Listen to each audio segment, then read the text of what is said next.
Hello and welcome to another edition of Diaspora Weekly. My name is Jemaine Nkrumah and you're on Diaspora Network Television, aka DNT. Today I'll have conversation with a couple of community leaders in Europe. But as usual, we have to do our jangle. And today, boy, do I have a jangle for you. Stay tuned for the jangle.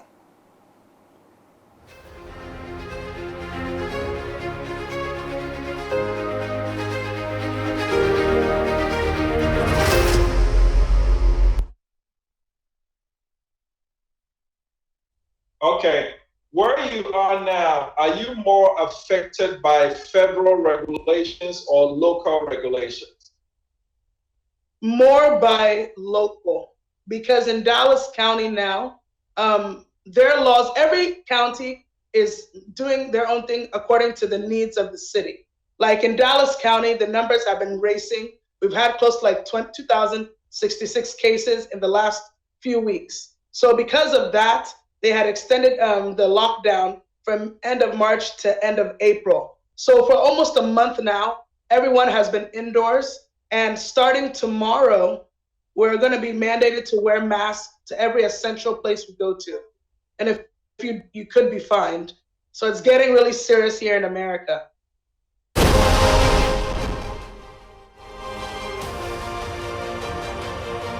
Hello, I am Seydu Hamdia of DNT.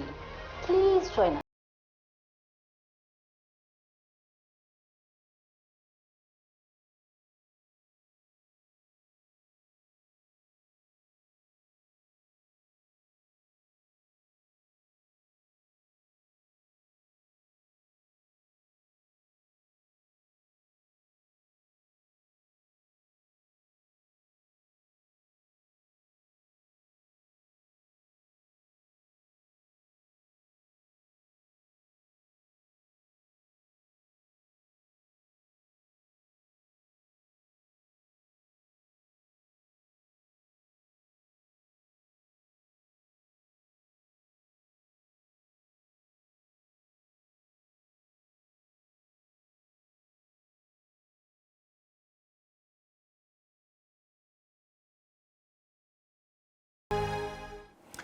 You know, when this COVID-19 came about, it was a new thing. Nobody knew how to handle it. China was the first country to deal with it. And they imposed some of the most stringent restrictions on human movement. But as it progressed, it became very obvious that one of the chief ways to communicate it, to carry it from one person to another, is from, we know it's airborne. So it goes from your mouth, you cough, you're talking, you're releasing some things in the air, and some of that include the virus. And so DNT picked on it, and we felt like, hey, the mask is perhaps going to be the most important weapon that you have. You can stay at home, you can wash your hands, you can do all that, which are also very important. But the mask is very, very, very important. As you heard in a clip, our correspondent, Victoria Adigan, out of Dallas, Texas, said, starting today, if you walk out of your house and you're not masked up, you could be fined as high as $1,000. That's in Dallas, Texas. The numbers in the United States of the COVID-19 is going crazy. Now let's go back to Australia. Australia they've imposed restrictions on human movement for about a month now. And now they're thinking about doing it for a year. But we all know one thing. You cannot keep people indoors forever. The economy has to move on. Right now, all over the world, the number one argument is whether to continue to keep people at home or release them into the public to start going about their things. And when you do that, we have to protect ourselves, those who have it and those who don't have it. The one way to protect yourself is to mask up. So I have my mask. Look at it. It's made locally in Ghana. You can wear one side The next day, you wear the other side. It's two-faced. Now, it was created by Classy by Judy and Creation Tenny, two designers who came together, and they're making these things. They're churning them out. Okay? So mask up. The important thing about masking up is you protect yourself from whoever might have it. And in case you have it, you're also protecting the people around you in the event of you speaking and releasing things in the air or simply coughing or sneezing. So the mask is going to be perhaps the most important thing now. Everybody is investing in it. Now, the important thing is this. When this thing started, China was the first to deal with it. It said it was going to cash in, shipping masks all over the world. Well, guess what? Look at this. Locally made. Locally made. You can wear it like this, turn it around, wear the other side. And so for guys, you can just get black or blue. Bingo. You're there. When you speak, people understand you, they hear you, but then most importantly, you're protecting yourself. So for today's jangle, it is simple. If you're watching me, wherever you're watching me, I have one simple message for you. Mask up. And that's the jangle for today. Stay tuned. We'll be right back.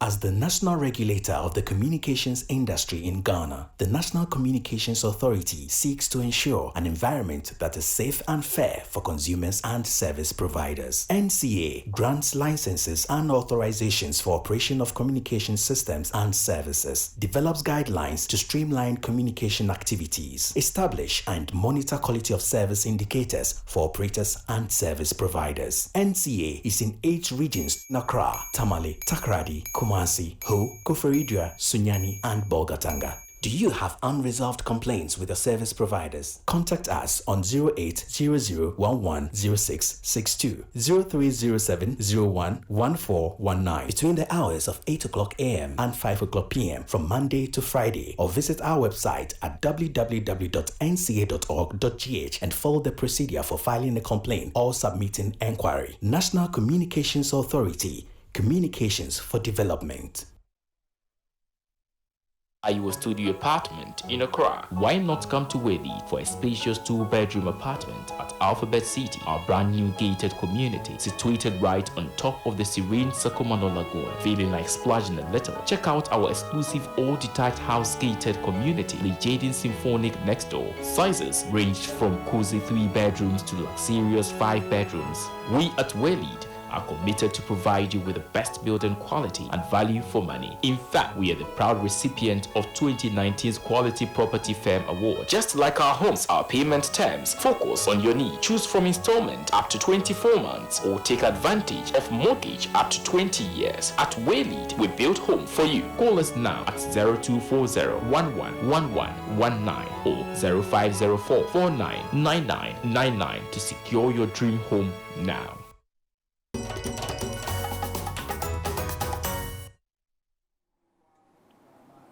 Hello and welcome back. This is Diaspora Weekly. My name is Jemaine and Nkrumah, and you're watching Diaspora Network Television. We had a conversation. As you know, when this coronavirus came, like I mentioned earlier, it started in China. And then one of the first places in Europe for it to hit, and it's still hitting pretty badly. Now, Italy's numbers have been, off the charts. It was leading the world until United States recently overtook it to have the most death. But you see, Italy has a unique situation because its demographic is a little different from everybody else. The 55 and older in Italy constitute about 38.3%. And we know this disease is not kind to people who are up in their age.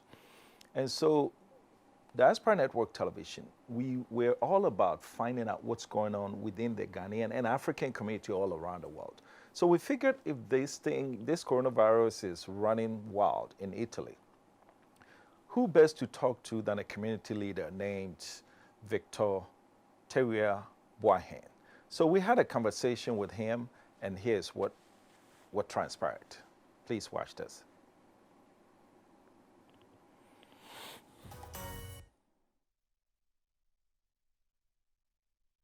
Hello, welcome to another edition of Diaspora Weekly. My name is Jemaine Nkrumah, and we're speaking with Mr. Victor Teria Boahen from Italy. Mr. Boahen, thank you, and thank you for joining us.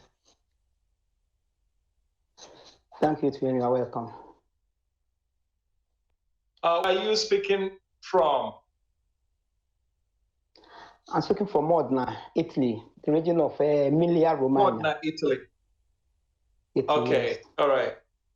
Thank you so much for joining us. I know these are very difficult times, but we're speaking with you about the coronavirus pandemic in the whole world, but particularly in Italy right now. Tell us what's the update within the Ghanaian community in Italy? Italy in general, or the update within the Ghanaian community? Italy in general, or within the Ghanaian community? Yeah, let's start with the Ghanaian community. Do we know of any deaths or any cases? Yeah. Okay. As of now, we've heard of 2 reported death cases. One is in fact very, very questionable, but we've accepted, because in times like this, it is like in times of war, because in crisis like this, anything can happen. So we've just accepted, because the first victim, he was reported missing for more than a week. They reported the case to the police, military police, and even the community police. They searched for him. They said they couldn't find him.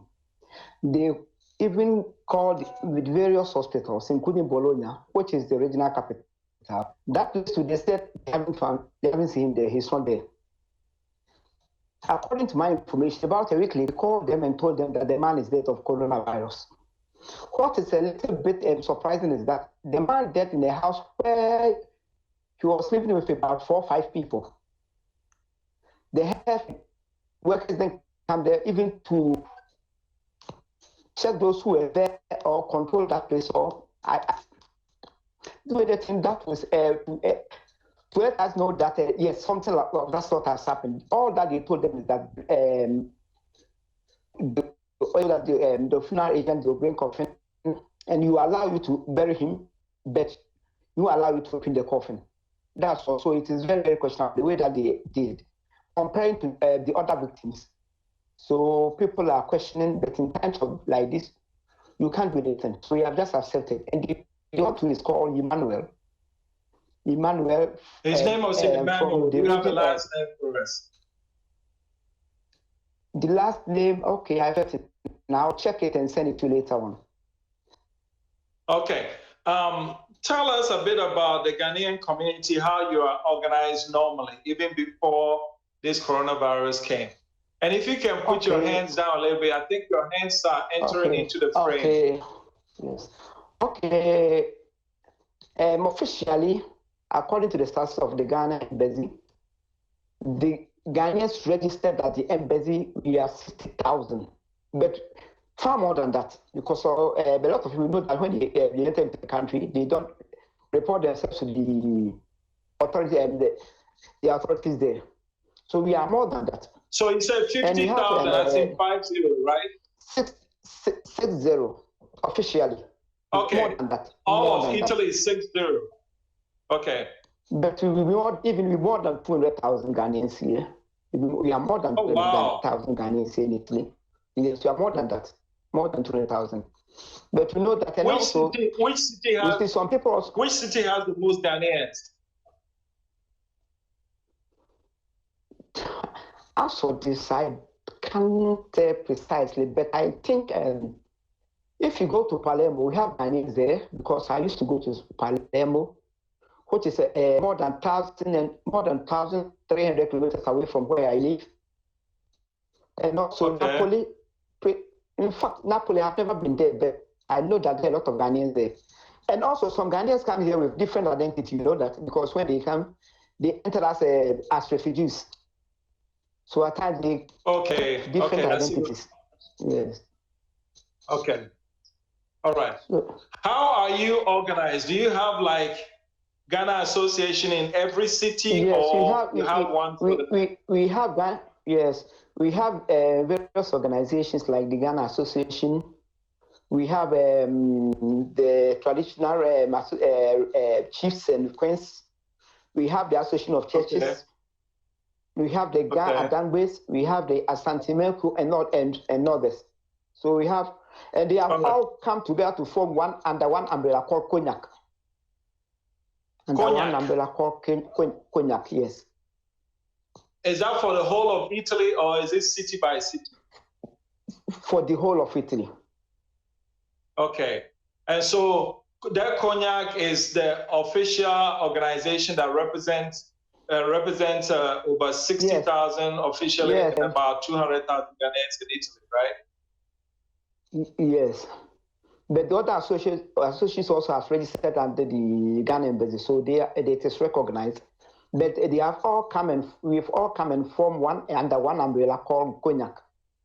So whenever that we say Cognac, it comprises all the various associations, yes. Wow, cognac sounds like a very nice alcoholic beverage. Or am I yes. Yes. Like something like that. How do you correlate together? I mean, do you have games, funerals, and about how you live in Italy? Yes, before this pandemic, we used to attend to funerals, marriage ceremonies, child naming and all that, just like Ghana. We celebrated the same way that we celebrated us in Ghana, because we are Ghanaians. Anyway, and you know that anywhere that we go, at any place that we go, we also transport our tradition and customs there. So we celebrate it the same way that they do it in Ghana. Okay. Tell me about your second generation. Like your kids and their kids, yes. Are they identifiable to Ghana or to Italy? Our second generation, I would say about 60-70% are very, very accustomed to Ghana, because a lot of them used to travel to Ghana. A lot of them used to travel to Ghana. And you know, this country too, it's not English-speaking country like our own country. So most of them are adapted to our country, and also the situation here, and a strong situation here. The parents also, at most of the times, take their children to the United Kingdom to continue their studies. Okay. But I personally have I have 3 children here. I have 3 children. One is doing one is pharmacist. One is pharmacist at Switzerland, Zurich. Okay. One who is living 3 daughters. One who is living with her husband in Germany, and my last born, who is 25 years old, is studying medicine at University of Modena. She's at 5th year. Okay. All right. So, what is the dominant profession among the Ghanaians in Italy? Dominant profession, we are. Let me see. We are most about 80 to 90% of us Ghanaians here, we are mere workers, laborers, working at companies and others. Because the situation here, it is very, very difficult to come by your own and do something. And you know, Ghanaians too, when you, at times when you enter into a country, especially here, which is not an English, Anglophone or Francophone country, we just enter and start working, because you have to get to support your family. And the social system here is very, very, unlike other countries like Germany, Belgium, Holland, and others, it is very, very, it's not easy to establish something. So most of us work under someone. We are mere laborers and all. Okay. So the Ghanaian community in Italy. So the Ghanaian community in Italy is not, let's say, known for private businesses or anything like that. But I know you probably have hairdressers and restaurants and all that. We have hairdressers. very, very limited. Now that the children that our second generation, the children of our children of the second generation are doing a little bit, putting up something because now you can see so people working at banks, post office, and all this. The generation. Okay. All right. You just give me a work as progress. Okay. How's your relation with the Ghanaian embassy in Rome? Very, very cordial. Because the first ambassador here, the first ambassador who is now the MAPA East Regional Minister, and the one who has just come to, we have a very cordial relationship, a lawyer by profession, and respects a lot, who is a lot in the matter. So we are very, very, very. When this virus first started in Wuhan, in China, the Ghanaian embassy in Beijing received a lot of accolades and praise that it coordinated very well with the foreign ministry, and they were able to provide a lot of help for the Ghanaian community in Wuhan. Now, Italy now has some of the worst numbers in Europe. Is the embassy doing the same thing to help Ghanaians who might have been caught in the coronavirus web?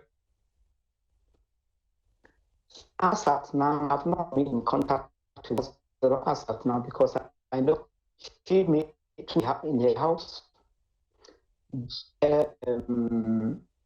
Like who are living in Wuhan, they were students. And which we are ordinary workers here, but not as much as that of in Europe. I know that come what may, we have some incentives, certain incentives who can help us and like the woman and also students studying abroad. So as of now, I'm in contact with the ambassador of Europe. But I think maybe by next week or the following week, you would today set some good wishes. But I want. Okay. See, Ghanaians in Germany have been holding conference calls. In fact, they just held the third one yesterday or so. And on that conference, the Ghana's ambassador to Germany, Her Excellency Jemaine, was on that conference call, interacting with them as to what they can do together to help Ghanaians in Germany. Now, Germany has less serious numbers than Italy. And so what is the ambassador or the embassy in Rome doing in light of this epidemic in Italy, as far as the Ghanaian community is concerned? Okay, as of now, I'm informed, but I can later on send you the president of CONAC, or the number of president of the Ghana last year, so that he will be well informed. Give you the update. Okay, all right. Let me, and so you're saying that as far as you know, the Ghanaian community, we don't have any, or should I say, how many cases are you aware of coronavirus within the Ghanaian community in Italy? Places that we have Ghanaians as victims of virus. In general? Yeah, I'm talking about the Ghanaian community. Have you heard of any coronavirus cases?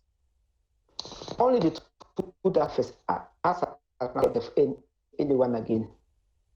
The two that I first experienced, the two victims that I first named. The two instances, right? Yes. After that, I haven't heard of anything again. Okay, but you know about 2 deaths. Only about 2 deaths, right? Only about, about 2 days, that's all. Haven't heard of anything. Okay. All right. Do you think, are you very organized in such a way that your community is so small that if there is any Ghanaian who has the coronavirus that the community would not know? Now, when we speak about organization, I would say no, we are not all that organized. Formally, we were well organized formally before the crisis in 2009. There was a mass exodus of free immigration. A lot of Ghanaians living here in Italy went to UK especially. Later went to Germany and all this. So as at now, the number of Ghanaians, despite that has been nice, that we are not well organized. And even if we are in such a way organized, owing to the strict measures here, everybody is locked up in his house. And nowadays, it's very hard to have a call because everybody is thinking about his or her family. We are locked inside. So as at now, when we talk about organization, I would say we are disorganized as at now. We are not organized. Okay.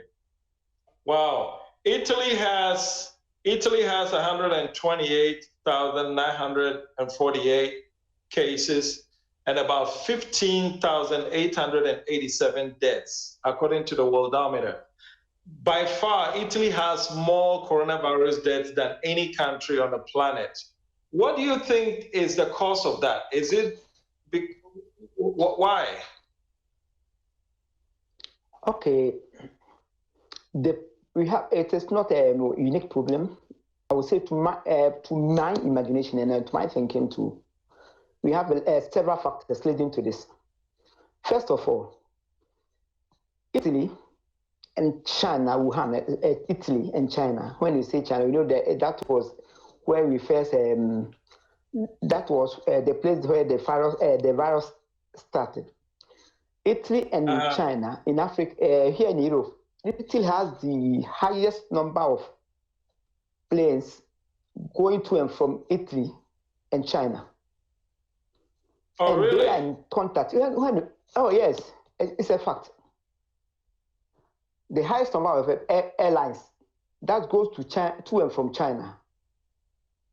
Okay. And also when you come to it, because I travel a lot here in Europe, when you come to Italy, the Chinese have a lot of opportunities here. Most of the big stores, the Italians have sold them to the Chinese. So when you go to especially a region of Lombardy, Emilia-Romagna, even Napoli, everywhere, you see that most of the big stores are owned by the Chinese.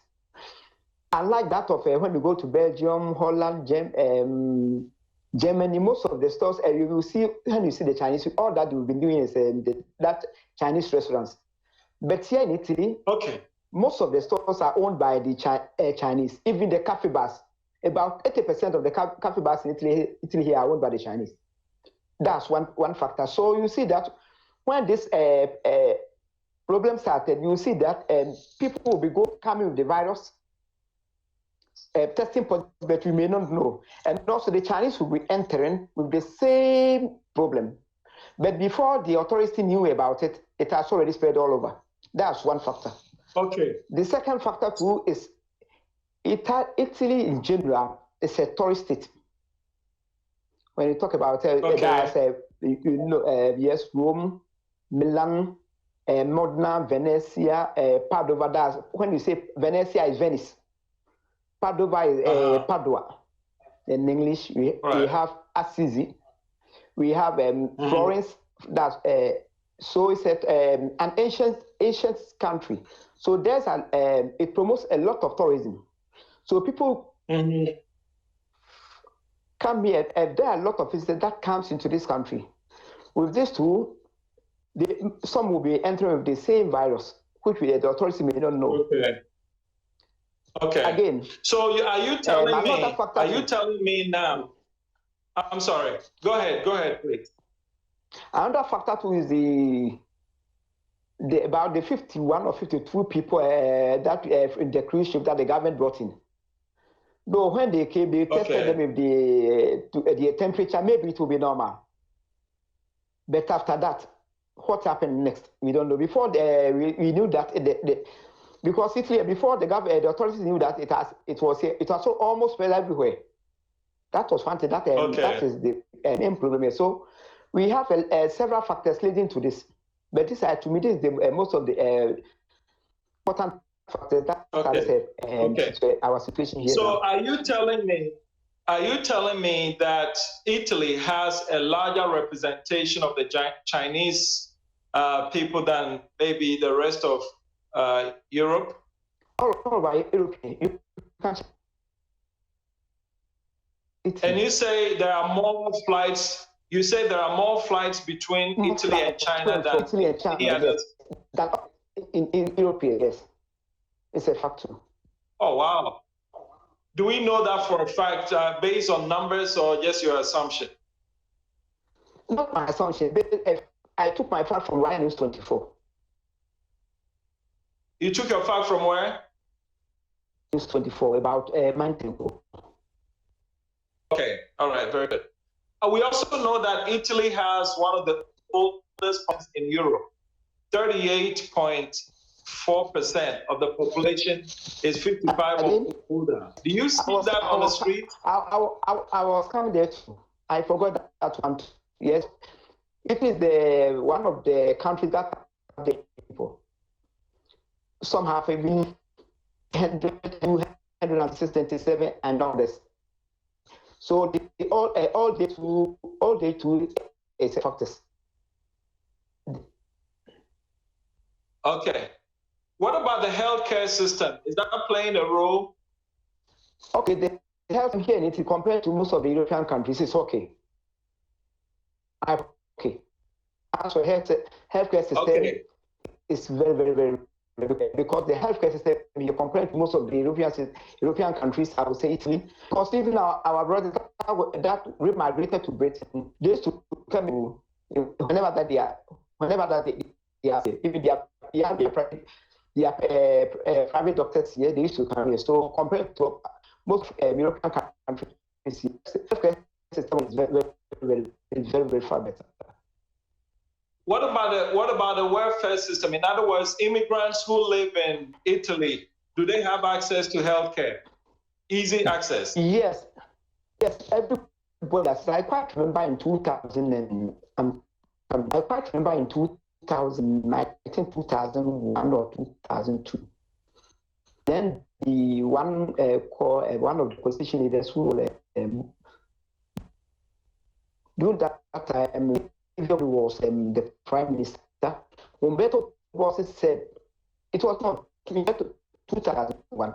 Umberto Bossi said he was against the people passing through the system. If anybody is taken attention, and the medical control them knows that they don't have documents or the documents that belong to them. They should not immediately. The Catholic came out. Because of the Catholic Church here, and rebuke the Catholic rebuke back to Umberto and said no, and they too said they have to say Catholic hospitals. Immigrants who don't have documents should attend to that can attend to that hospital without being denied to the authorities. And the Lord wanted to make about that law. So if you documents, when I came here, I didn't have documents, but I used to go to the hospital with my passport. I just attended that times. Yeah. So after as for that alone, they are very nice over there. Okay. Tell us how the lockdown is working.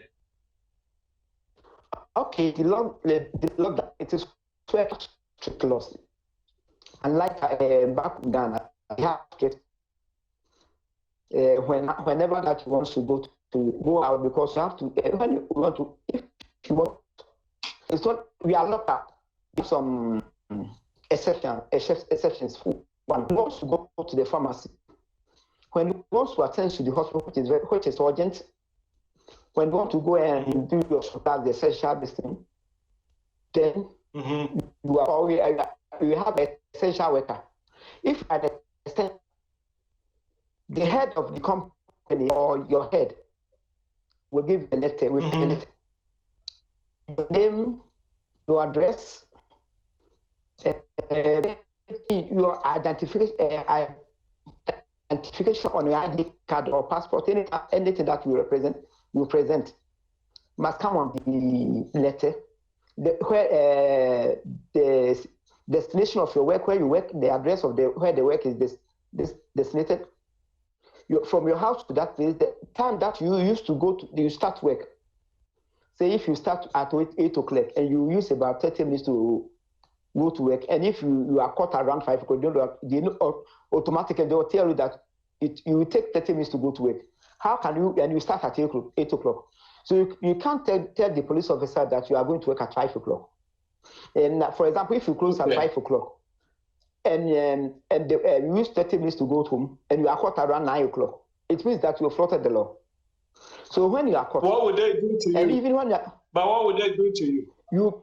You'll be penalized. One, you'll be given, you'll be penalized. You'll be forced to pay a penalized like this thing.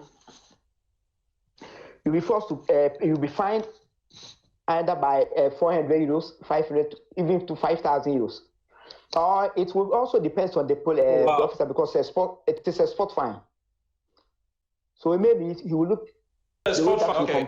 But at least they're not beating you like in India where they're whipping people they see in the street. No, they will never touch you. They will just talk you. They will talk with you politely.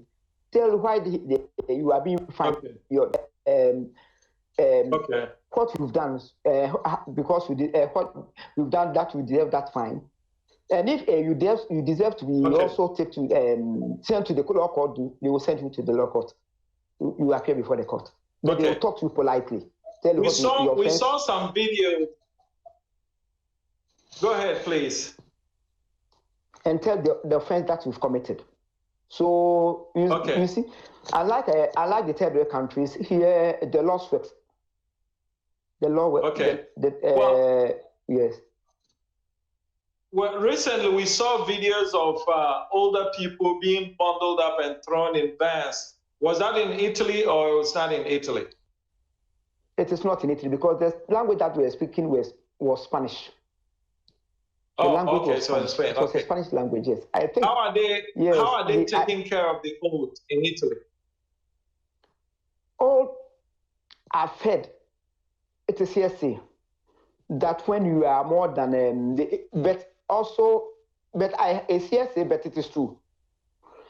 When they see, because especially the ventilators are now scarce. That as for that, I can tell emphatically that they said it on television. So if they see that you are more than 90 years, not more than 90 years, and they lack ventilator, they prefer putting it on one who they think he or she can survive. And this is they see also that you can't survive too. I think they abandon and take care of the other ones. Okay. Recently, we saw a video of the Pope kissing the feet of some black people, and they said it's an apology. Do you have any news for that on that video? I don't have that video, but also I used to watch because I'm in the house. I used to watch the Rai News. I haven't seen such thing before that the Pope was kissing the blood of. I don't know. I haven't seen it, so I cannot confirm it or deny it. Okay. All right. Finally, we in Ghana are very concerned about Ghanaians in Italy. Should we be concerned, or are you okay? Okay. Though there should be less concern. They should be concerned. Because we are abiding by the laws here. The laws are strict, unlike that of Ghana. So we are abiding by it. We are in the house. We are praying that God will see us through.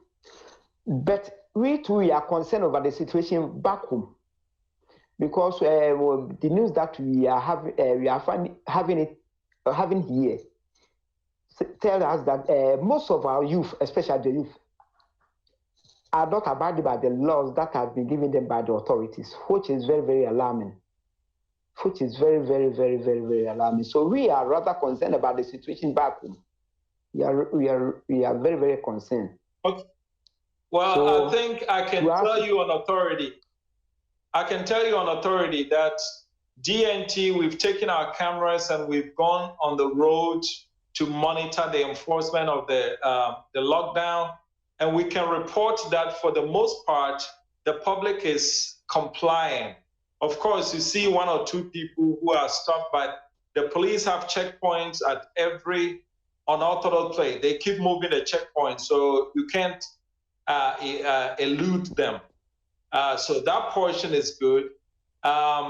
Remember, it was a partial lockdown. It wasn't a strict one, but even that, there are almost, for the most part, people are complying to it. And considering that our numbers currently are sitting at about 224, I think the government is taking, the right approach. But what do you think from where you sit, looking at how Italy handled this epidemic and look at how the Ghanaian government is handling the epidemic? What differences do you see or similarities? Let's be my here. I will choose you are in US or in Ghana. No, I'm in Ghana. You are in Ghana. Okay, let's do a little table. I will use Ghana. And I will explain the lift table. When you are doing it, the lift table, I'll use the heads of the states. So I'll use the President Akufo-Addo, Prime Minister Boris Johnson, and also President Donald Trump. The measures that they are putting down, the measures that they have putting down to this pandemic, President Akufo-Addo will be first, far more than even 70% than both of them. We saw what's happened when this pandemic started before we declared that started in China. The utterances of President Donald just hoax. It also says this. That consider our limitations of financial limitations in that of the United States. If President Donald Trump has taken that steps, if you let me give one example, thanks to put masks and also latest, they will have been successful now. So our president the President Akufo-Addo took a bold step, a step that even others couldn't. The pay may be better. The pay is better. But as you know, the better yours. When your child is sick, you take your child to the hospital. You'll be told that your child might surgical operation. As a parent, you won't like that your child will be knife or blade will pass through the body of your child. You feel how it pains. But without that, your child will die. You have to accept that pain, that bit. So that's what the president did in most of that government. The pain was better. But without telling us to take that pain, his children will die. He took up the stepping, which I appreciate more than the free agency.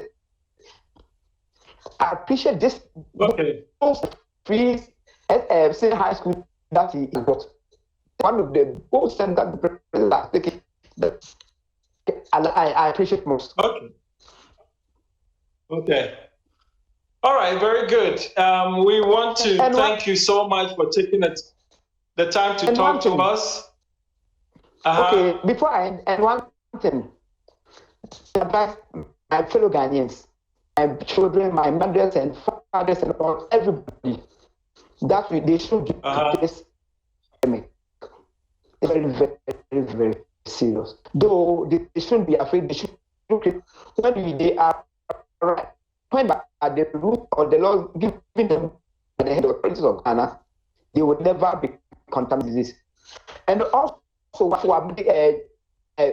our medical doctors and health assistants. You know that in Italy here, medical doctors, medicals, 80 are dead. But when they were contaminated, when they were curing this, they were helping people to be cured. 80 doctors are dead. And more than 10,000 medical personnel, excluding the doctors, nurses and others, are also contaminated. So I'm appealing to our people that Italy here. Oh, wow. Okay. In Italy here. Okay. So I'm appealing to our people. Mm-hmm. I'm appealing to our people that they should take this seriously. They should take this seriously.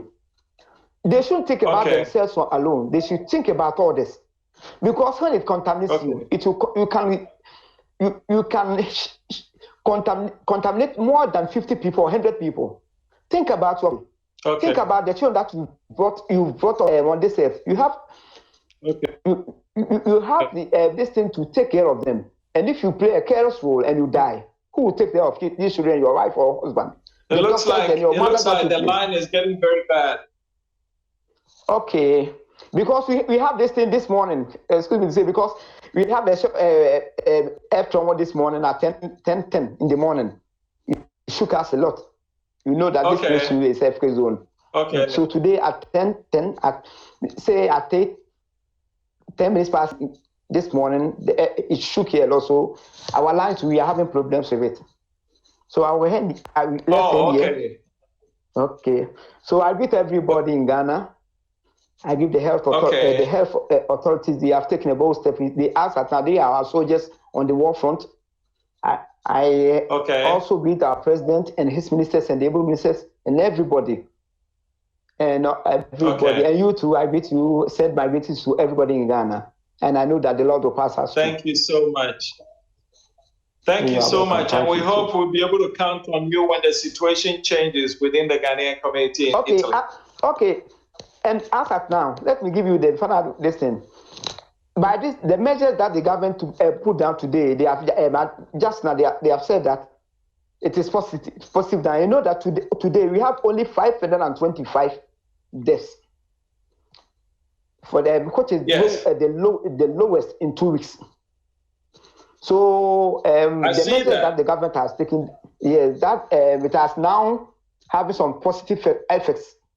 So I think it will be reducing. So Ghanaians must also welcome the measures that our president has put down and embrace it and abide by it. Tell us a little bit about those measures.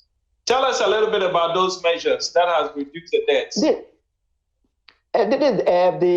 partial lockdown. That's the most, because you see the virus. You've been told that when you move, the virus moves. When you don't move, the virus doesn't move and dies. So if most of us abide by the laws and the rules and regulations that is given to us, we stay in our houses. If you are not going to do something which is very, very important, don't go out. Stay in the house. Wash your hands and all that they have personnel are giving us. That's the only, because since we haven't got any medicine, we don't have any vaccine. The most important thing that you have to do is to have some preventive measures. That's what the health person have given us. The advice that they have been giving us, we just abide by that. And everything will go okay. That's what we have been doing here, and I'm not afraid of it because I know I'm following the steps of the health workers, so I'm not afraid. I'm okay here. So how long have you been in lockdown? This Tuesday will be 1 month, 1 week. Okay, 5 weeks. Okay. All right. Thank you so much. We'll call on you again if the situation changes. Okay.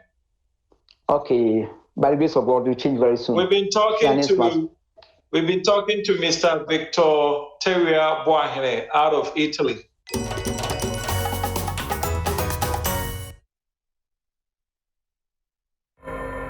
Hello, my name is Kofi Opon Ochi, and I bring you NASA on DNT, a program designed to expose corruption and indiscipline in our society and advocate for the punishment of these offenders whose activities impede national development. The National Road Safety Commission indicates that Ghana loses $230 million to road accidents, with over 1,600 deaths recorded every year.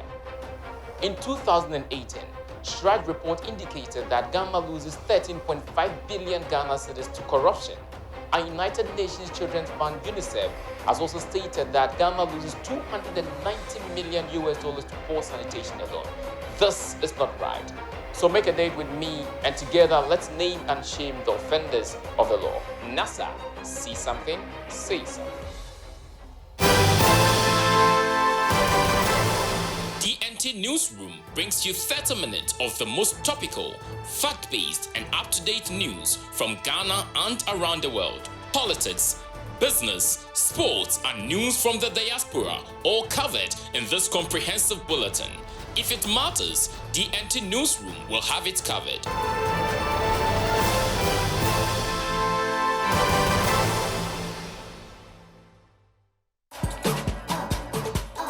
Good luck on Hello Entertainment Box. Hello Entertainment Box. Hello Entertainment Box. Hello Entertainment Box. Hello Entertainment Box.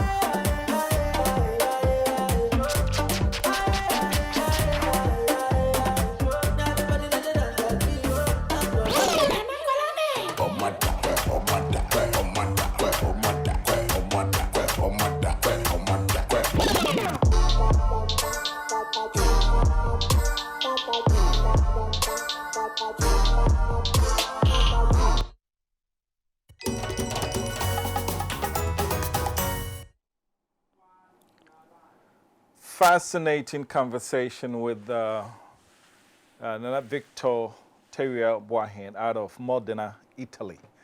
Now we're going to move on to our next guests. But before we do that, there's a viewer who sent a very important feedback.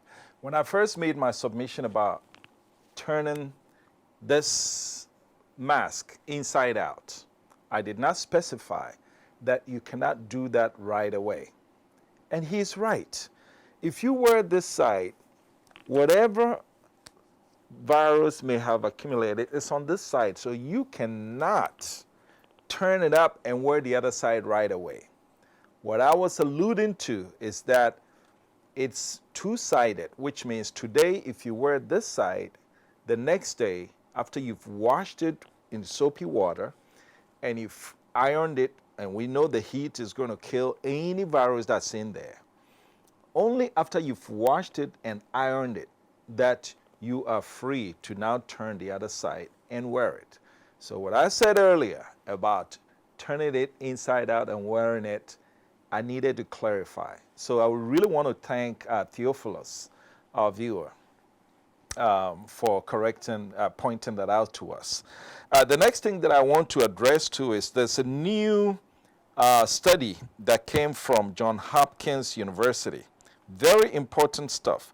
Let me read some of it to you. It says, the virus is not a living organism, but a protein molecule, DNA, covered by a protective layer of lipid, which means fat, which when absorbed by the cells of the ocular, nasal, or buccal mucus, changes its genetic code, which is a mutation, and convert them into aggressor and multiplier cells. Now, since the virus is not a living organism, but a protein molecule, it is not killed, but decays on its own. So you hear people, oh, killing the virus. You don't kill it. It decays on its own. And the way it does that is some of the treatment, recommended treatment that have been come. In fact, it continues to say the disintegration time depends on the temperature, humidity, and type of material where it lies. So the virus is very fragile. The only thing that protects it is a thin outer layer of fat. That is why any soap or detergent is the best remedy, because the foam cuts the fat. That is why you have to rub your hands for 20 seconds or more to make a lot of foam. By dissolving the fat layer, the protein molecule disperses and breaks down on its own. It goes on to say that heat and alcohol, any substance with 65% alcohol. And you heard people have been saying, oh, well, if alcohol drinks it, if alcohol kills it, let me go ahead and drink vodka or whiskey to kill it. No. Vodka, whiskey, all those drinks, they have only 40% alcohol. And so, yeah, it can go, it's not going to kill it. You need any solution that has 65% alcohol or more. So this is the Johns Hopkins study. I think it's very educative. You need to look for it and educate yourself against this coronavirus. Next, we have a conversation with Ben Okra, an IT expert who lives in Karlsruhe, Germany. The closest, if you're trying to figure out, is close to Stuttgart, where they make all the Mercedes-Benz. Remind me to get my friend Ben Okra to get me one of those Mercedes-Benz. But anyway, Ben was very kind enough to talk to us, and a little bit about Ben. He has organized global. He first started organizing a conference called that all Ghanaians in Germany could partake in. Now, for the past 3 weeks, he has been part of a group that has organized 2 global conference calls. When I mean global is, if you're a Ghanaian, anywhere in the world, you can call in. And it's been one of those phenomenal conversations that has happened. So I had a conversation with Ben Okra out of Germany, and this is what he had to say.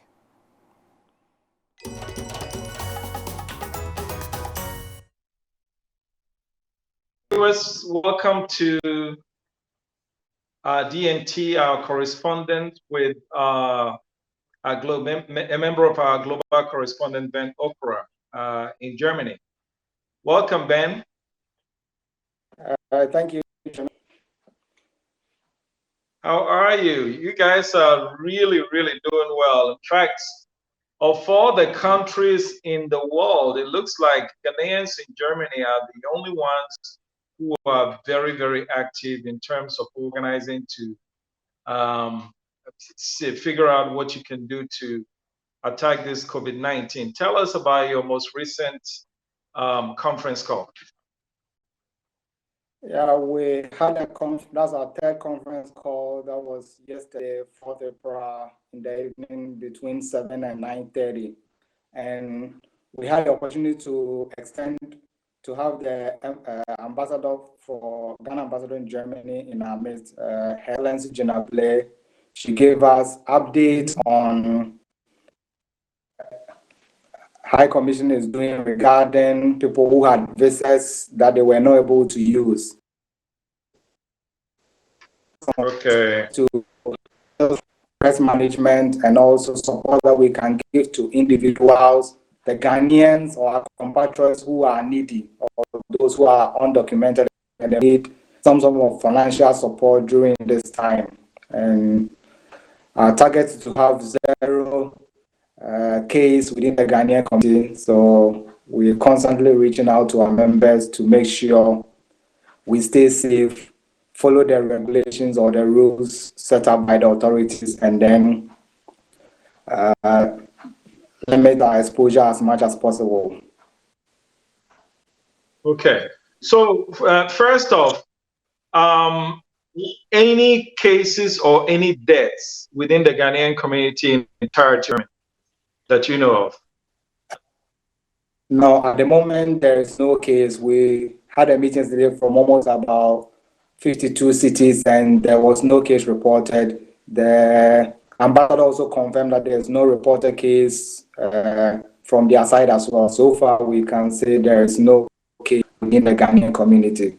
We asked all our members to stop gatherings and church activities quite early in March, and I think it really helped to limit our exposure to the virus. Okay. Now, a couple of days ago, we received message that as many as 10 Ghanaians, almost 11, that have passed away in the New York City area, which, as you know, right now is the new epicenter of the virus. But until we heard about their death, we didn't hear about any cases. Do you think there might be cases, but people are refusing to report it because of the stigma they think is attached to it? That is a high possibility, but I think in the community, we've made them aware that the earlier you seek treatment, the better your chance of survival. So most people, if they have anything, they might hide the results. Maybe something comes out. That is something that could be, it's a possibility, but for now, with our ears on the ground, nobody. And I think information also travels quite fast within our community. So if somebody inform one person, it's likely to get circulated. So people might be a bit trying to keep that information from the community, but I wouldn't, based on that, say that there are peace amongst us. Because if somebody gets to the hospital, we'll get to know, and people might at least follow up with calls. Okay, so you don't think there are instances where people may have tested positive, they're seeking help, but they are telling people, hey, don't tell anybody, let's keep this under wraps? It's a possibility, but the way we know the communities, you tell one person, don't tell this person, and it keeps circulating. So at least some people will have the information, and we might at least, if not at all, get to know that we need to provide some support to someone, and within the leaders in the community might choose not to probably to the media, but at least if there is anything, we might have a gist of it. But so far, there's no such case within our community. Okay, and so how is which German city has the most Ghanaians? Well, that data, since a lot of people they are Ghanaians with German passports, it's a bit difficult to get those figures. But I think most of our people are centered around Hamburg and Düsseldorf area. But it's difficult to get that data. A lot of people who are Ghanaians now having German passports. So if you are looking at the database from the embassy, you cannot really say, okay, they are Ghanaians, but at least they still belong to the Ghanaian community in any way. I would say Hamburg and will have more Ghanaians. Okay, very good. Now, when I look at the numbers, right, of the top 8 countries, let me see, United States, Spain, Italy, Germany, France, China, Iran, UK. Yeah, that's 8. Of those ones with the most, I think Germany has the least deaths, only 1,524, but among the most high recovery rates with 26,400. Now, if you look at that and you contrast that to UK with 4,934 deaths, but only 105 recoveries, clearly looks like the Germans are doing better with treatment than other industrialized countries. Would you say so? I wouldn't quickly rush that they are doing better in terms of treatment, but I would say the testing, they are doing quite a lot of testing. Yesterday, they started a corona tax in Heidelberg, meaning they can get into the street to test people. The young ones with mild symptoms are tested. If they are positive, they have a much better chances of recovery, even with much support. And some of the doctors are saying if you catch the symptoms a bit earlier, put the person on ICU or on a ventilator, the person has a much better chance of recovery. Most of the other countries are waiting till you show some symptoms are really sick before they test you. And on paper, the figures might look so bad, but you are testing quite a lot of people earlier. And most of the median age is 49 years. Those who have come into contact with the virus, it's about 49 years in Germany compared to 60 and 62 in Italy and Spain. So I think testing early and getting the younger ones who might otherwise not show much symptoms and getting them treated, it's probably accounting for having a much lower fatality rate. Okay. And so you're saying that in Germany, they are testing them much earlier. Is that what I'm hearing? Yeah, I would say so, because we have drive-in centers in my city that you can just drive in if you have some symptoms to just go and test yourself. So once you get tested, probably before you get to the time that you're going to descend on that curve, then you could respond to treatment. Because if you wait to the latter stage before you're having breathing problems and you get to the hospital, it's probably already too late for you to be on a ventilator. But if you are you get tested a bit earlier, you get the support, and then you have a better chance of recovering from the virus. Yeah, and we also noticed that Germany has a relatively young population in Europe compared to Italy. Do you think that might be contributing to the death rate? I think Germany also has, relatively, Italy has much, but Germany is not so bad compared to other countries. People are growing 90, I think about 85. It's quite old, but most of the people who got the virus caught it in Austria and Italy when they went for skiing during the carnival time. And most of those people were younger ones. And I think that is also one reason why you're probably getting these younger ones and they stand a better chance of recovery. And I think as early as January, Germany has already developed a test, sent the formula to all the lab centers, so they were ready when on 27th January when the study started coming in. Okay, very good. So let me shift of coronavirus into ROPA. You're familiar with ROPA, is that correct? Yeah, I know. I know to be able to get the diasporas to vote in. I spoke to one diplomat, and he assured me that there is some kind of Vienna Convention where information that's available at the embassy, Germany, for example, the German government cannot get its hands on. And so do you think when ROPA gets here, there are people who would not show up to register for fear of being sent back to Ghana?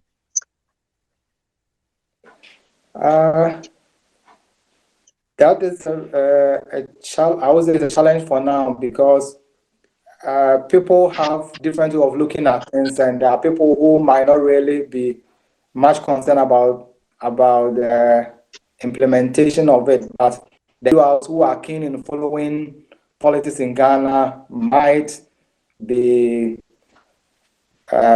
doing their best to be able to exercise their franchise during the elections.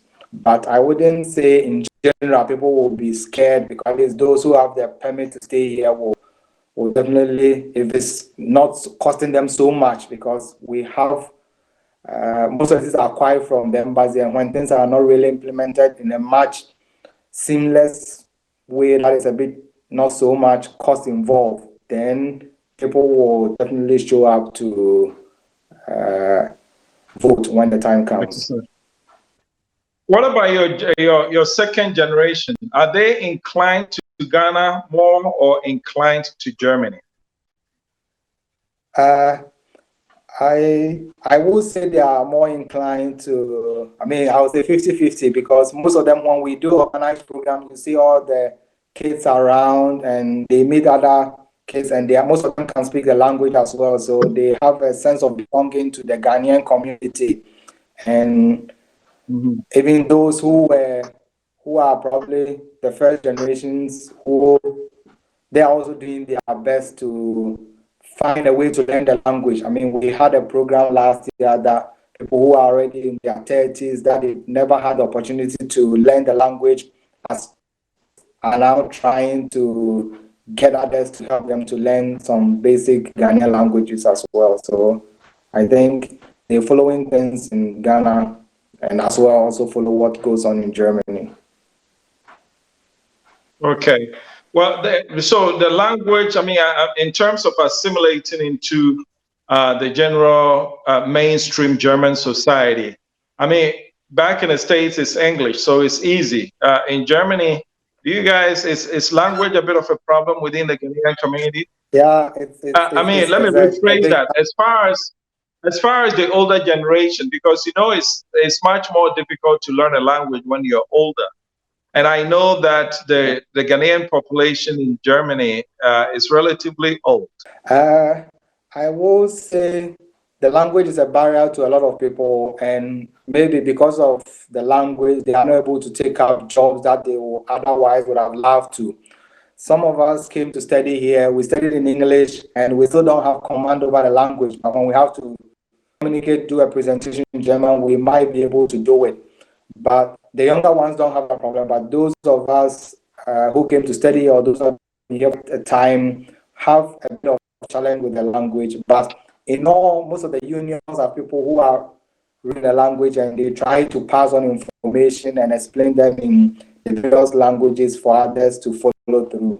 But it's always a challenge. And it makes finding certain jobs a bit difficult for most Ghanaians in Germany. I know, until the wall came down, almost every Ghanaian lived in West Germany or West Berlin. Now the wall has been down since '89. That means 31 years. Germany has stopped quite a bit. Have some Ghanaians moved over to the former Eastern Germany, like cities like Leipzig and all that? I wouldn't say Ghanaians will move from west to east, but there are a lot of students when, I think starting from 2001, when some of us started coming here, there, it was much easier to get admission in those schools than most of the Western universities. So a lot of students went there, some are there working in various fields, but the people are not really moving from west to east. But if you happen to go and study in those areas and you find a job there, you continue to live there because I think it's not so bad as before, and I think the area is quite, in terms of job, it's improving. Okay, Germany, as you know, had a history with Hitler and how the Aryan nation and all that history. Are there some remnants of that towards foreigners in Germany currently? I would say the states, as it is, don't entertain those kind of comments, but there are small pockets of people in between, especially when you travel to some of the eastern cities. I remember I had an experience, I was going for a conference and there was an incident that, I mean, it's just maybe just once, and you've been going there maybe 10 times, you might just encounter some of that nature from mostly the eastern cities just once in a while. And some students who study there were also complaining a bit, but recently it's gone down comparatively. Okay, let me bring you back to Ghana. The way Ghana has handled the COVID-19 virus has received some global acclaim. Do you guys feel the same way in Germany? Yeah, I think on social media we see what the government is doing, the Minister of Information is doing, and I think Ghana is tackling it head on. And even the Ghanaians here, we are always telling them to at least talk to your people, explain the situation here to them so that they know, because they are behind us in the curve. So we in Germany are doing our best to educate our families back home, and I think the government is also doing well. And most of our African neighbors, Cameroon, Nigeria, they're also realizing what Ghana is doing, and some of them are also commending the government of Ghana for the work that it's doing in terms of this pandemic. Talking about the other communities, are they as large as the Ghanaians, or the Ghanaians are easily the largest African population in Germany?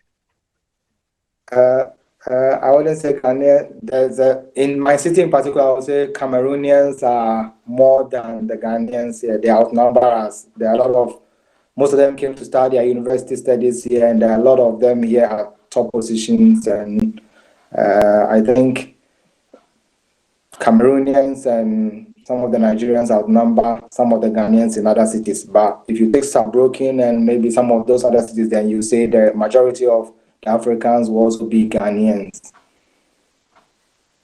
Do you guys party together, or when you go out, it's just a Ghanaian party, Nigerian party, or whatever?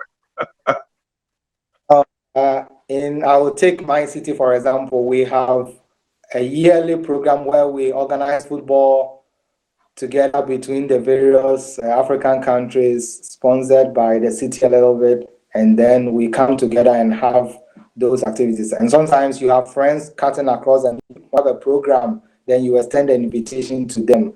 But sometimes because of the language barrier, it's not so I would say, so comfortable for the others to come and listen to our language. But when they are close to you, they will attend your program. And when they also invite us, we join some of their programs as well.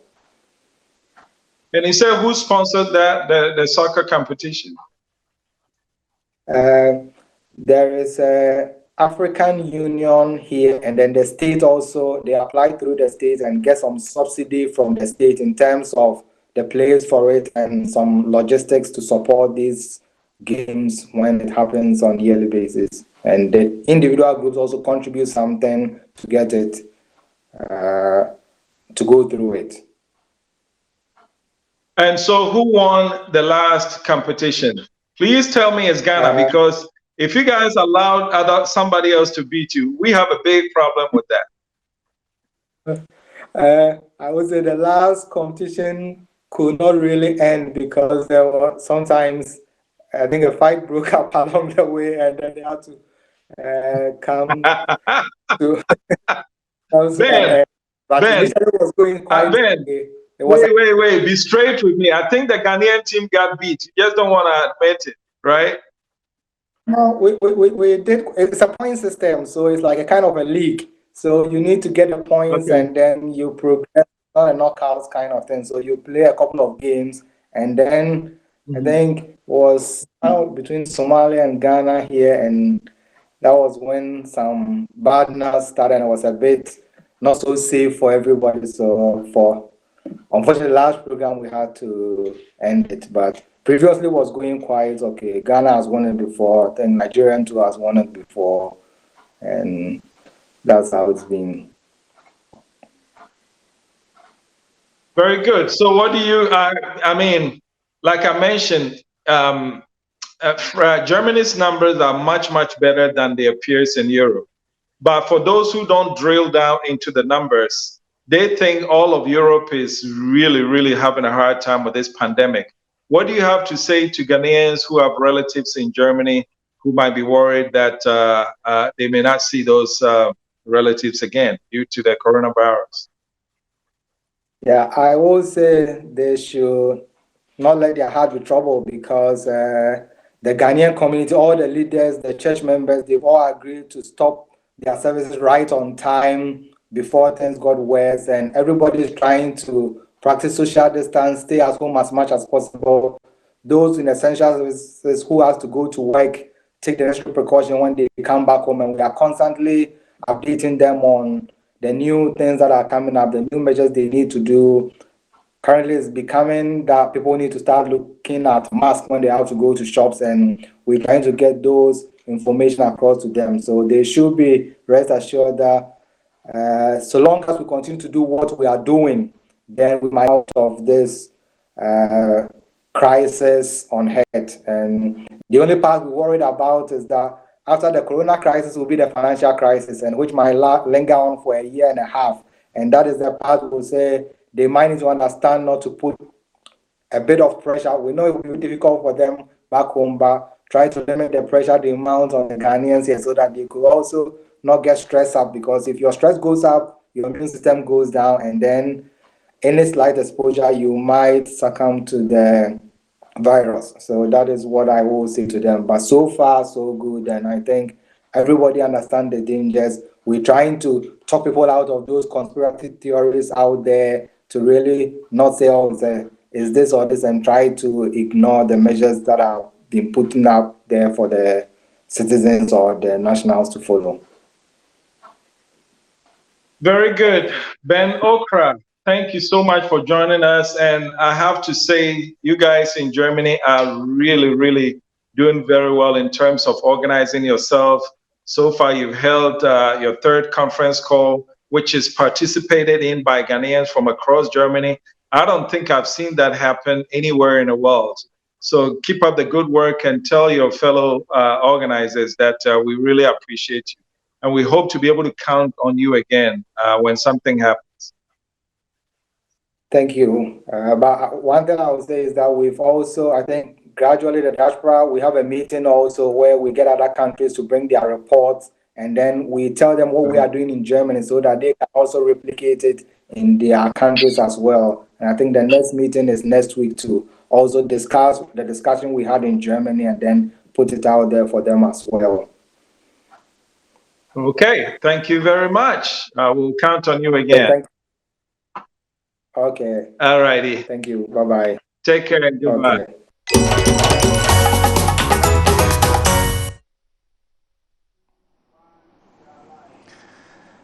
Thank you so much for watching. Before we go, this just in. Our correspondent from Nigeria, David Ayesen, reports that the Nigerian president's chief of staff, Abba Kyari, has died after contracting COVID-19. Two presidency spokespersons said on Twitter last night.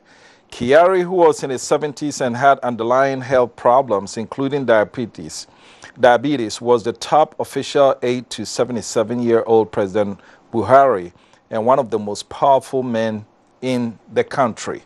So just repeating, the chief of staff of Nigerian President Buhari, Abba Kyari, has succumbed to the coronavirus. It was announced in Nigeria yesterday. I looked at the numbers. Nigeria is reporting 493 coronavirus cases, 17 deaths, and 159 recovered. Remember, the Nigerian population is closing in on 200 million, if not more. And so if the confirmed cases is 493, you have to start to raise questions about the systems they have in place in terms of testing and treating and death and recovery rates. We have to look at those numbers right. In contrast, Ghana, with about 1/6 or even less of the population of Nigeria, is reporting 641 confirmed cases, 8 deaths, and 83 recoveries.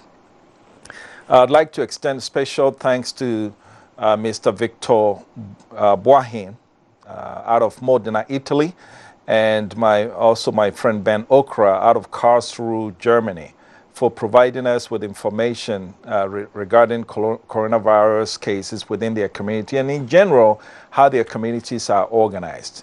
Diaspora Network Television will be doing a lot of these, reaching out to your communities. We've spoken to Ghanaian communities in Canada, United States, UK, and all over the place, and we'll be bringing those to you in due course. I'd like to thank you for watching. Thank my producer, Samuel Osu Sari, some helping hand titles, everybody in the studio. Remember, we're operating with a skeleton crew due to the coronavirus lockdown.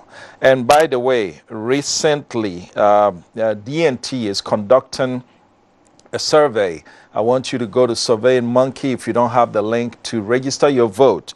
The question is, should the COVID-19 lockdown in Ghana continue? And thus far, 80.3% said yes. Only 19.7% said no. Ghana cannot afford it. Register to register your position on this, because as you know, the current lockdown expires at midnight Sunday, and between now and then, we expect the president to address the nation to let us know whether he has decided to extend it or to end the lockdown. So go register your votes, and I want to really thank you for watching Diaspora Network Television. Stay tuned for our following programs.